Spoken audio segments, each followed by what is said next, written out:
উঠল। ডাক্তার বাবু, আমার ছেলেটা বাঁচবে তো? যেইভাবেই হোক আমার ছেলেটাকে বাঁচান। গায়ের লোম খাড়া হয়ে গেল আমার, শরীরের সমস্ত রক্ত যেন হিম হয়ে গেল। এই যে সনাতন বইয়ের। তখন শ্রাবণ মাস, সকাল থেকেই সেদিন প্রচণ্ড দুর্যোগ চলছে।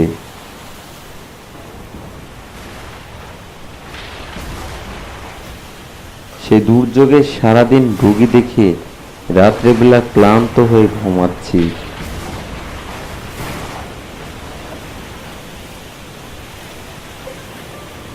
এমন সময় হঠাৎ দরজার কড়া নাড়ার শব্দ।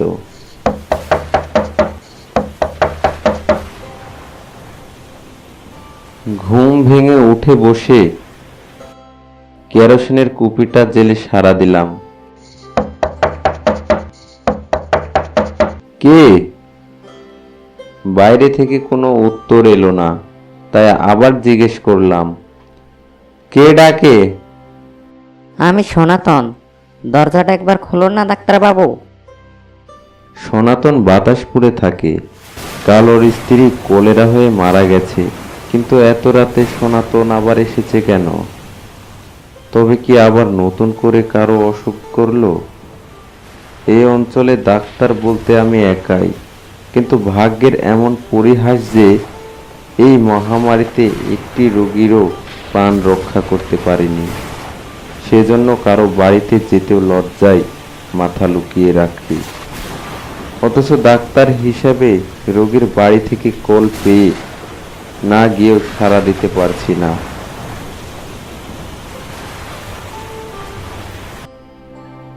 তাই ব্যর্থতা ঢাকার জন্য সম্পূর্ণ বিনা পয়সায় আমি চিকিৎসা চালাচ্ছি।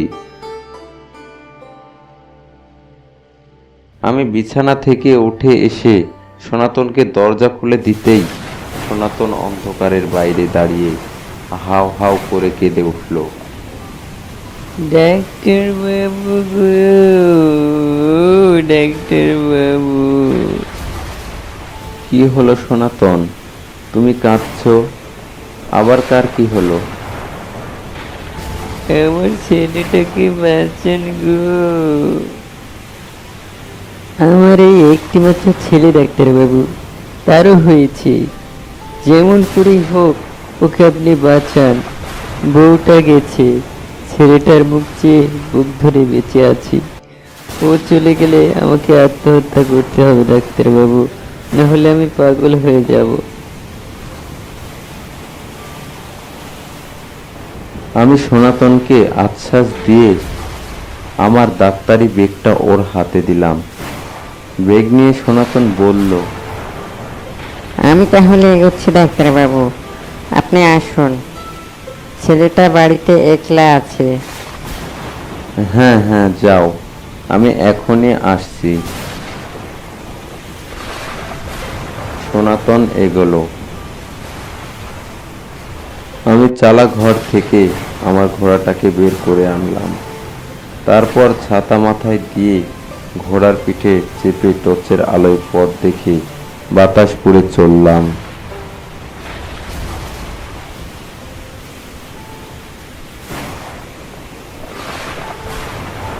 রাত তখন 1:30 বাজে।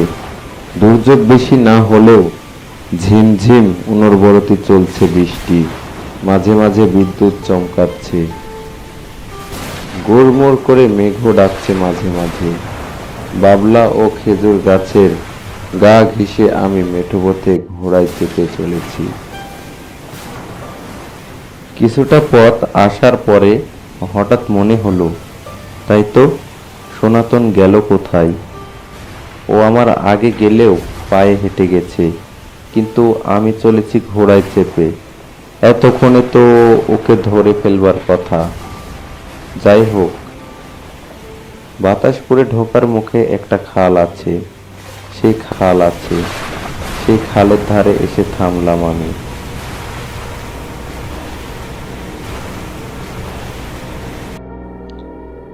এইখানে একটা পিটলি গাছের গুড়িতে ঘোড়াটাকে বেঁধে রেখে একটা ওলোপোকা সাঁকো পার হয়ে গেলাম। খালের দুপাশে জঙ্গল ও বেড়াকলমির ঝোপ। সাঁকো পেরোতেই শুনতে পেলাম অন্ধকারের ঝোপের ভিতর থেকে কে যেন ডুকরে কেঁদে উঠল। ডাক্তার বাবু, আমার ছেলেটা বাঁচবে তো? যেইভাবেই হোক আমার ছেলেটাকে বাঁচান। গায়ের লোম খাড়া হয়ে গেল আমার, শরীরের সমস্ত রক্ত যেন হিম হয়ে গেল। এই যে সনাতন বইয়ের সৌদামিনীর গলা, যে সৌদামিনীকে আমার ডাক্তারি বিদ্যা প্রয়োগ করেও বাঁচাতে পারিনি, কাল দুপুরে আমার চোখের সামনে সে মারা গেছে। গায়ের লোকেরা মুখ অগ্নি করে কাল যাকে খালের জলে ভাসিয়ে দিয়েছে, সেই সৌদামিনীর ছেলের অসুখের জন্য হাহাকার করে উঠল কি করে? এমন সময় অপ্রত্যাশিতভাবে সনাতনের দেখা না পেয়ে হার্টফেল করেই ফেলতাম।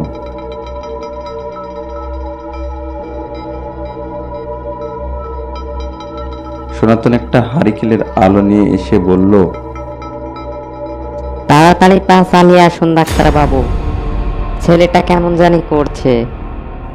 আমি ভীত হয়ে বললাম, কিন্তু সনাতন, একটু আগে তোমার বইয়ের গলায় কে যেন। ওসবে কোনো কান দেবেন না ডাক্তার বাবু, ওরকম কান্না অনেকেই শুনতে পাবেন। এবার থেকে সারা গাঁও উজাড় হয়ে গেল, মানুষের আত্মাগুলো সব কোথায় যাবে? তাড়াতাড়ি আসুন। আমি মনে সাহস সঞ্চয় করে সনাতনের পিছু পিছু চললাম।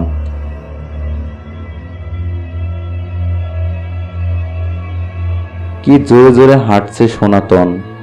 তারপর এক সময় সনাতনকেও দেখতে পেলাম না।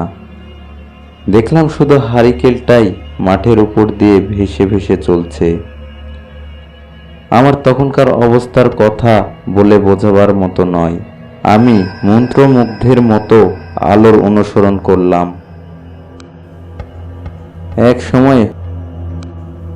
এক সময় আলোটাও মিলিয়ে গেল। আমি তখন সনাতনের ঘরের সামনে দাঁড়িয়ে আছি। ঘরটা অন্ধকার। ঘরের সামনে দাঁড়িয়ে ভয়ে ভয়ে কাপা গলায় ডাকলাম, সনাতন, ও সনাতন, কোথায় গেলে তুমি? সনাতনের কোনো সাড়া নেই। আবার ডাকলাম, সনাতন, ও সনাতন। আমার ডাক শুনতে পেয়ে আশেপাশের বাড়ি থেকে একজন লোক আলো নিয়ে এগিয়ে এলো। ডাকে ডাক্তারবাবু নাকি? হ্যাঁ, সনাতন কোথায়? ওর ছেলের অসুখের খবর দিয়ে ডেকে আনলো আমাকে, অথচ ওকেই দেখতে পাচ্ছি না। পথের ঘটনার কথা অবশ্যই বললাম না কাউকে। আমার কথা শুনে সকলেই অবাক হয়ে গেল। সকলেই অবাক হয়ে বলল, সনাতন আপনাকে ডেকে নিয়ে এলো?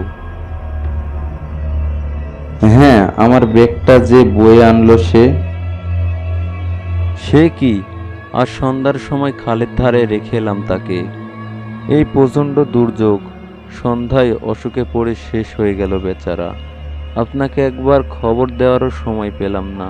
তবে ওর ছেলের অসুখের কথা জানি না। চলুন তো দেখি। আমরা সকলেই আলো নিয়ে ঘরে ঢুকতেই দেখলাম সনাতনের ছেলেটা বিছানাপত্তর নোংরা করে শুয়ে কাঁদরাচ্ছে।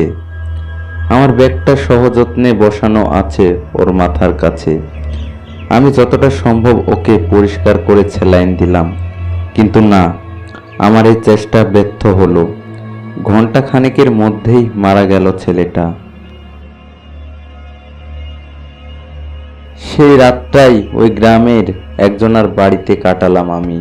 পরের দিন ভোরে সেই ভয়ঙ্কর রাতের কথাটি স্মরণ করে সহগ্রামে ফিরে চলে এলাম কলকাতায়।